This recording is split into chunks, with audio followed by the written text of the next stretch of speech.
Hola, ¿qué tal? Bienvenidos a este segundo episodio de Recalculadamente. Como les comenté la vez pasada, es un espacio que quiero que sea un espacio de reflexión, un espacio de introspección, un espacio para hacernos preguntas, para intentar descifrarnos a nosotros mismos.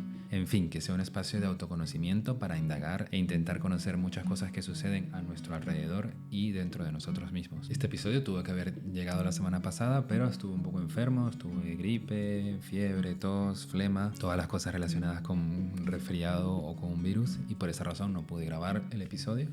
Así que esta semana tendrán dos capítulos, tanto el día de hoy como el del día domingo. Para el episodio de hoy quise sacar toda la artillería pesada y hablar sobre un tema que es a su vez la suma de todos los temas, o es el tema. Y es que me gustaría hablarles sobre el amor, sobre qué entendemos como amor o cómo quizás estamos programados para entenderlo y para aprender todo lo que necesitamos aprender sobre él. Muchas de las cosas que quería comentarles el día de hoy son temas más profundos para otras ocasiones, para otros episodios, pero que quería englobar el día de hoy porque siento que son cosas que tienen mucho que ver con nuestras emociones diarias. Sí, les adelanto que no soy ningún experto en temas del amor, pero sí soy una persona que desde muy pequeñito me ha llamado mucho la atención el tema de cómo nos relacionamos con el mundo, con las personas e incluso con nosotros mismos. Y gracias al cine y sobre todo a la música comenzaba a hacerme preguntas a edades muy tempranas de qué estaba pasando dentro de mí o qué estaba pasando con el mundo que me rodeaba. Preguntas que para ese entonces no estaba preparado para entender. Para ponerlos un poco en contexto, quiero compartirles un recuerdo que tengo de cuando era muy pequeñito,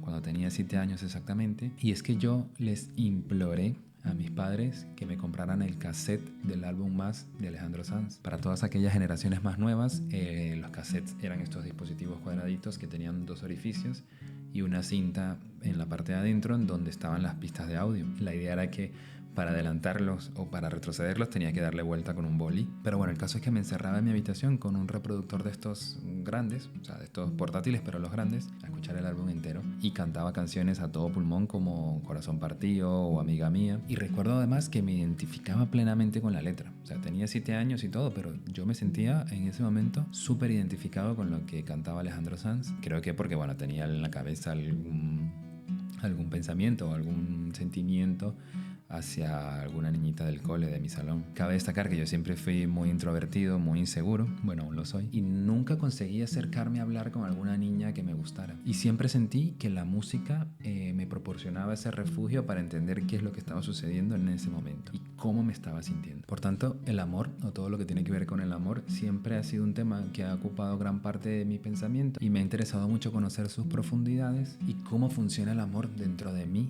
que me impulsa a hacer cosas, sobre todo muchas veces desde ese sentimiento de alguna manera opuesto como lo es el desamor. El desamor en lo personal ha sido muchas veces ese empujoncito para ponerme a hacer cosas que tenía mucho tiempo posponiendo o que han nacido por ese arranque desenfrenado por tener el corazón roto, por ejemplo, o por estar dolido. Y eso me motivó a querer siempre encontrar ciertas respuestas sobre el amor y sus emociones y por qué causaban esas cosas en mí y cómo podría intentar descifrarlo a través de cualquier cosa que me naciera hacer. Yo creo conveniente hablar del amor desde dos enfoques principales, como pudieran ser el enfoque a nivel de cultura, a nivel de sentimiento, a nivel de emociones, y también el enfoque a nivel antropológico o a nivel biológico. En ambos casos hay dos autores que me parecen sumamente importantes resaltarlo y que los voy a estar mencionando el día de hoy, como son Helen Fisher y Erich Fromm. Helen Fisher es una antropóloga fallecida relativamente reciente y es una de las personas que más ha investigado sobre el amor y ha divulgado y hablado sobre ello. Su principal enfoque es el biológico y habla mucho, por ejemplo, de que más que solamente un sentimiento, el amor es un impulso evolutivo. Es una conexión biológica que busca conectar a los individuos, en este caso a los seres humanos, para conseguir su fin como raza, que no es más que la reproducción y por tanto la evolución.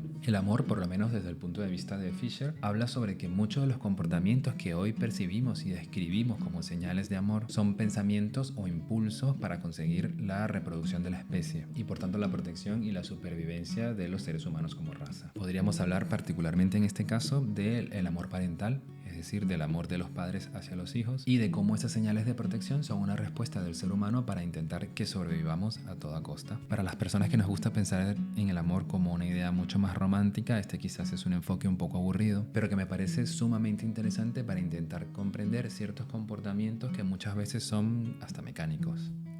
Miren, o oigan, no recuerdo muy bien cómo, ni cuándo, ni dónde, pero recuerdo hace un tiempo haber leído un artículo que hablaba de por qué los hombres nos sentíamos atraídos específicamente en algunas partes del cuerpo de la mujer. Y hacía mucho énfasis especialmente en la zona de las caderas y de cómo esa parte del cuerpo femenino nos atraía desde niveles sumamente inconscientes que no somos capaces normalmente de comprender, sino que más bien lo tenemos muy interiorizado como, oye, qué bonito se te ve ese bikini, o qué bonito es esa parte de tu cuerpo. O quizás buscamos respuestas a través de lo cultural o lo sociocultural, de cómo desde hace mucho tiempo esa parte del cuerpo femenino se ha visto mucho más expuesta, sobre todo a través de la aparición del bikini, las revistas, etcétera, etcétera. Y de cómo puede ser que a través de esa exposición hayamos, entre comillas, notado mucho más esta parte en específica del cuerpo. Pero que según ese artículo, claro está, tiene un componente evolutivo y biológico, ya que unas caderas más voluminosas, por ejemplo, transmitían al hombre esa seguridad y esa confianza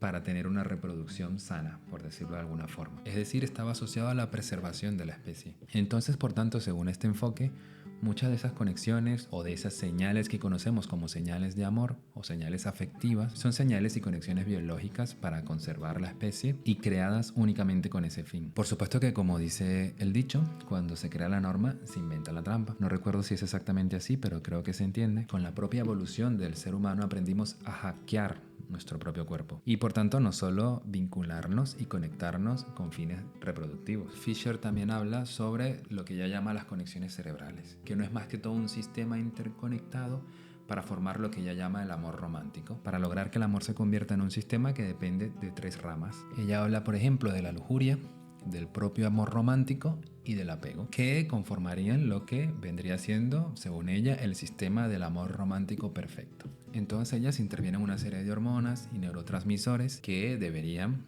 y tendría que explicarlo mucho mejor un psicólogo o un psiquiatra, y no yo, que soy un pobre diablo, pero que en líneas generales nos cuenta que hay una serie de hormonas que vendrían a crear lo que sería una fase inicial que ella llama la lujuria, es decir, esa atracción física y sexual que se genera en un primer instante. En segundo lugar está esa atracción que ya se empieza a convertir en otra cosa. Se empieza a generar una conexión a otros niveles. Y aquí podríamos empezar a hablar de la creación del amor romántico. Y al final tenemos el apego, que sería esa conexión emocional a largo plazo. Digamos que estas 3 cosas juntas podrían conformar lo que sería el amor romántico ideal, pero que también pueden funcionar de manera independiente. Esto crearía distintos tipos de amor o distintos niveles de amor, pudiendo haber, por ejemplo, una pareja en la que solo esté presente el tema de la lujuria, de la atracción física y sexual, pero en la cual quizás no haya un compromiso a largo plazo. Por otro lado, también, y de manera contraria, pueden haber relaciones en donde la base sea el compromiso, pero relaciones en las que quizás falte un poco esa lujuria o esa atracción o esa chispa, y que vendría siendo algo muy común en lo que ella denomina, por ejemplo, relaciones vacías. De esto que acabo de comentarles habla muy bien un psicólogo llamado Robert Sternberg en uno de sus libros que se llama El Triángulo del Amor, y en donde él menciona allí lo que él categoriza o lo que él titula como el amor consumado, que vendría siendo la suma ideal de todos los tipos de amor. Es decir, la suma ideal de lujuria, la suma ideal de compromiso y la suma ideal de apego. Entonces, bueno, podríamos resumir un poco hasta aquí que el amor es un concepto biológico y evolutivo. Pero en realidad la historia de la humanidad sería sumamente aburrida si todo se quedara allí. Y si todo lo que sabemos del amor o toda nuestra comprensión del amor fuese solamente un tema evolutivo o un tema biológico. Y el amor para mí es el motor de gran parte, por no decir toda, la historia del arte mundial y de las expresiones y las manifestaciones artísticas. El amor como sentimiento, como energía, es mucho más bonito, mucho más romántico y me parece mucho más interesante. Y de eso habla mucho y muy bien Erich Fromm. Fromm, que fue un gran y respetado psicoanalista y psicólogo, y hasta filósofo, se encargó de estudiar el amor como un fenómeno cultural, el cual, según él, todos tenemos la capacidad de aprender. Cuando somos pequeñitos, nuestro primer amor y nuestro más grande amor es nuestra madre, nuestros padres en general. Pero allí intervienen, creo yo, factores como mucho más biológicos, ya que sentimos una necesidad de protección, un impulso de apegarnos a nuestros padres y sentirnos protegidos por ellos. Quizás allí podríamos hablar de apego puramente o sensación de bienestar al sentirnos protegidos. No digo que no sea amor, sino que quizás allí no intervienen todos los factores necesarios que hoy por hoy entendemos como amor. Entonces Fromm nos habla, por ejemplo, de un sentimiento activo, es decir, de una habilidad desarrollada con el tiempo que requiere esfuerzo y dedicación, y no solamente un sentimiento inicial y explosivo. En El arte de amar, que es su obra más significativa, él habla de conocimiento, responsabilidad y respeto como valores fundamentales para formar o consolidar el amor, y por ello él categoriza el amor como un arte. arte, que requiere por tanto disciplina y mucha, pero mucha dedicación. Todo esto me recuerda mucho cuando empezaba a crecer y a volverme adulto, sigo en eso todavía, y me preguntaba mucho cómo hacían, por ejemplo, esas parejas de tíos, de abuelos, incluso de nuestros propios padres, para permanecer juntos por tanto tiempo y aún así amarse de la misma forma. Pensar en el amor como una chispa prolongada a través del tiempo se me hacía muy difícil de entender, porque no lograba comprender cómo un sentimiento tan fuerte se podría mantener así tanto tiempo. Yo siempre fui una persona que para salir, por ejemplo, me ponía un par de zapatos y a mitad del camino ya los veía y decía, no me gustan. Con ese nivel de indecisión para mantener a través del tiempo mis decisiones, me costaba entender del todo cómo funcionaba algo que a su vez me llamaba mucho la atención, que a su vez me fascinaba. Por eso Fromm nos habla de una decisión constante y responsable. Elegimos seguir amando a esa persona a pesar de sus defectos o a pesar de que pueda tener cosas que no nos gustan, y lo elegimos conscientemente día a día. Elegir seguir amando a esa persona significa elegir seguirnos respetando, seguir valorándonos y seguir manteniendo el compromiso que hizo que se edificara ese templo, esa relación. Sin embargo, hay una cosa que a mí siempre me ha llamado la atención y es que lo veía como algo único. O sea, para mí existía como un solo tipo de amor. Es decir, como un sentimiento que lo que intentaba expresar es un significado único de respeto, de responsabilidad, de compromiso. Sin embargo, Erich Fromm lo categoriza de una manera que involucra diferentes aspectos de las relaciones humanas. ¿Y quién coño soy yo para llevarle la contraria al bueno de Erich? Así que él nos habla en primer lugar de el amor hacia uno mismo, como la base fundamental para saber y aprender a amar a otras personas. En esto hay que hacer una pequeña salvedad porque muchas veces se confunde el narcisismo con el amor propio y son dos conceptos totalmente distintos. El narcisismo vendría siendo como el amor propio tóxico, por ejemplo. La esencia del amor propio nace de una manera saludable hacia el simple hecho, tan siquiera, de estar vivos y todo lo que eso involucra. Un tipo de amor donde tiene que haber un aspecto fundamental y esencial como lo es la autoaceptación. Es un amor muy difícil de trabajar muchas veces, incluso mucho más que otros tipos de amor, porque solemos ser muy autoexigentes con nosotros mismos y en donde para intentar comprenderlo bien haya que ir muchas veces muy adentro de nosotros mismos y eso puede ser un camino muy oscuro. También nos habla en segundo lugar de lo que sería el amor parental o el amor maternal y lo describe como un tipo de amor en donde se da sin esperar ningún tipo de recompensa a cambio. Es un amor totalmente desinteresado en donde lo único que se busca es el bienestar de los hijos y en donde el crecimiento personal de ellos sería la única recompensa posible. Ojo con esto que voy a decir porque él también habla de que tiene que haber un equilibrio especial y fundamental para que no se vuelva un amor sobreprotector. Y por supuesto también tenemos el amor erótico, como él lo llama, en donde existe una unión física e íntima entre dos personas y que él asegura que puede llegar a ser como el amor máximo cuando se involucra el respeto, el compromiso y la comprensión. Tres pilares fundamentales para una relación sana, es decir, para una relación madura. Sin embargo, él también hace como unas pequeñas excepciones y habla de que si se involucra solamente lo pasional, vendría siendo un amor egoísta. Un amor en el que queremos y necesitamos algo de la otra persona, pero en el cual no estamos lo suficientemente comprometidos para dar ese extra, para convertirlo en un amor recíproco, así sea desde otro ángulo o desde otro enfoque. Por último, también señala otros dos tipos de amor que se alejan un poco desde la individualidad y van quizás un poco más hacia lo altruista, como son el amor fraternal, que es básicamente el amor que sentimos por la humanidad entera. Es ese amor que sentimos y que damos por nuestros amigos y por las personas que nos rodean, y que se sustenta fundamentalmente en la empatía. Por ejemplo, no necesitamos ser el mejor amigo del panadero de la esquina para darnos cuenta de que es un ser humano y por tanto tiene sentimientos y tiene emociones, y un poco de empatía diaria con esa persona puede ser la muestra más grande de que amamos su sola existencia en este mundo, que ya de por sí es un bien bastante grande. Ser amables no cuesta nada, señores. Y tenemos también el amor a Dios. Fromm no habla de esto como algo vinculado únicamente a un tema religioso, sino que habla también de ese deseo de, como especie, como raza humana, de querer conectar con algo que sea mucho más grande que nosotros mismos. Es el amor por esa búsqueda constante de un significado, por ese algo que nos haga trascender en esta vida. Incluso a veces cuando entendemos o pensamos en esto último, somos capaces de amar de una manera más profunda y más consciente todo lo que nos rodea. Creo también que muchos de estos enfoques ameritan que lo conectemos un poco con la vida cotidiana, con la vida actual. normal y cómo en la sociedad actual en la que vivimos son vistos muchos de estos factores o fenómenos. Por ejemplo, yo pienso que en la actualidad el amor se ha visto muy influido, para bien o para mal, en nuestra capacidad para ver y comprender muchas cosas que van más allá de nuestras propias fronteras físicas. El internet, por ejemplo, nos ha cambiado como sociedad y nos ha abierto a nuevos enfoques, al tener tan a la mano y tan cerca una serie de herramientas y conocimientos que de la manera en que sea están alterando a muchos niveles distintos ciertas conductas del ser humano. Seguramente si vamos a un pueblo del interior que esté muy alejado de otras urbes o de otras ciudades, quizás veríamos que sus relaciones fraternales, que sus relaciones parentales, que sus relaciones incluso íntimas pueden ser quizás un poco diferentes a las de un grupo de personas o a las de una sociedad que esté un poco más habituada a la vorágine y al ritmo frenético de las grandes ciudades y a toda la cantidad de información y muy rápida además que se manejan en estos sitios. Por ejemplo, escuchamos a muchas personas decir: ay, es que los jóvenes de ahora ya no se quieren casar, o las relaciones de ahora no duran tanto como antes, o es que incluso ya la gente no quiere como antes. Todas esas afirmaciones yo creo que son una muestra de que el mundo actualmente lo miramos hoy desde otra perspectiva y lo miramos desde un enfoque en el que tenemos actualmente todo un mundo de informaciones y herramientas al alcance de la mano. Seguramente si le preguntáramos a nuestros abuelos, a nuestros bisabuelos, incluso a nuestros padres, dependiendo de la generación que seamos, si era normal hace muchos años atrás decirle a tu pareja: oye amor, es que creo que deberíamos ir a terapia, nos dirían que eso es impensado o estaba mal visto. O también pasa mucho que vemos a personas de nuestro entorno o a personas que conocemos que se separan por una infidelidad o por algún comportamiento tóxico de la pareja y lo comparamos con historias que conocemos de allegados o familiares mucho tiempo atrás, claro está, que aún sabiendo que su pareja tenía comportamientos erráticos o que era infiel, por ejemplo, lo dejaban pasar por alto o sencillamente no lo consideraban como una causa necesaria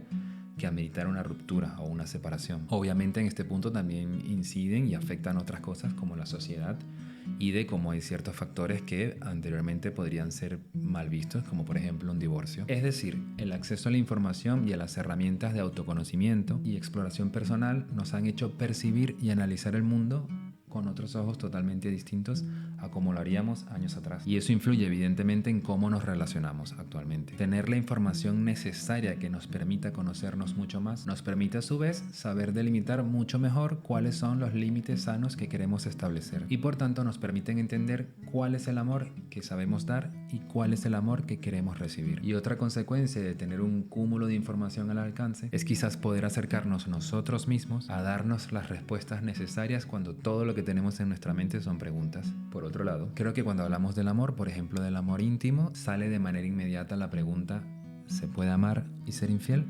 Pregunta interesante. Hay, por cierto, una psicoterapeuta llamada Esther Perel, creo que es belga, que habla muchísimo sobre la infidelidad y ella lo cataloga como una especie de oportunidad dentro de una crisis. ¿Are you fucking kidding me, Ranier? No, señor. Ella habla, por ejemplo, de que representa una crisis muy dolorosa dentro de la relación, pero intenta llevar esto hacia una oportunidad para intentar comprender mejor ciertos traumas o necesidades emocionales o sexuales insatisfechas dentro de la relación. Hace un tiempo pude leer una de las charlas que impartió y hablaba de la infidelidad muchas veces como una búsqueda de identidad o de cierto tipo de identidad de una de las personas dentro de la relación. Y la describe, según sus estudios, como una forma en la que quizás muchas personas tratan de buscar o de encontrar ciertas partes de sí mismos que creen haber perdido dentro de la relación. Ella no hace como una diferenciación entre si se puede amar y ser infiel, sino que lo ve como una búsqueda interna de una de las personas que no lo ha sabido canalizar correctamente. Ese enfoque contrasta un poco con el enfoque de Fisher, que como ya sabemos es antropóloga, y dice, por ejemplo, que el haber tenido muchas parejas sexuales distintas durante la evolución del ser humano pudo derivar en una mezcla necesaria para la supervivencia de la raza, al contar con ciertas ventajas genéticas producto de esa diversidad. Es decir, que quizás pueda haber un componente biológico y genético en la infidelidad que es natural de la especie humana. Pero para mí el enfoque más bonito, por lo menos desde lo romántico, lo da Erich Fromm, al recordarnos que el amor es un acto consciente y un compromiso que elegimos cada día. Por tanto, cuando una de las partes de la pareja rompe ese compromiso, muchas veces lo que busca es, consciente o inconscientemente, satisfacer un deseo inmediato, básicamente un impulso egoísta que se aleja muchísimo de lo que vendría siendo el acto dedicado que representa el amar a alguien. Ninguno de los tres autores que he mencionado anteriormente hacen mención expresa de que el amor y la infidelidad sean términos opuestos, y básicamente lo que intentan es explicar el por qué y de cómo enfrentarlo en el caso de que suceda. Yo particularmente considero que una pareja trabajada a nivel de herramientas, de autoconocimiento a nivel de cada parte como individuo y de la pareja en su totalidad, y con sólidas bases de respeto y confianza, puede estar mucho más cerca de descubrir, en caso de que lastimosamente tenga que enfrentarse a una situación como esta, cómo afrontar una situación de infidelidad, teniendo el desenlace que sea, ya que aceptar qué está bien o qué está mal es algo que únicamente les compete a ellos decidir. Y quiero cerrar un poco el episodio diciendo que más allá de los autores, de la ciencia, de las artes, de las investigaciones, el amor creo yo que es la creencia absoluta de que existe algo mucho más allá de nuestra propia existencia y que transforma por completo la experiencia de vivir y de cómo nos relacionamos con el mundo que nos rodea. A lo mejor nos pasaremos toda la vida intentando acercarnos a descubrir qué es realmente el amor, pero creo que la sola búsqueda nos permite reconocerlo y empezar a entender que quizás no hace falta entenderlo del todo para empezar a comprender que el amor es siempre la respuesta a la mayoría de las preguntas que nos hacemos. Sea cual sea el enfoque de tu pensamiento, no podemos negar que un camino hacia el autoconocimiento es un camino que nos va a conectar mucho más con nuestro amor propio y por tanto con la capacidad plena de poder amar sanamente, como creo que todos los seres humanos somos capaces de lograrlo si nos lo proponemos conscientemente. Y recuerden una cosa, como dijo la doctora Amelia Brandt, en esa maravillosa película que se llama Interstellar, el amor es lo único que somos capaces de percibir que trasciende las dimensiones del tiempo y del espacio. Así que, Ranier, ¿respondimos la pregunta de qué es el amor? No lo creo, pero al fin y al cabo creo que de eso no se trata todo esto que llamamos vida. Gracias por permanecer allí, nos vemos el próximo domingo en un nuevo episodio de Recalculadamente. Recuerden suscribirse, darle like, compartir. Tú haz lo que tengas que hacer. Yo de verdad estoy muy agradecido que hayas llegado hasta este lugar, que hayas llegado hasta este punto. Muchas gracias. Hasta la próxima. Chao.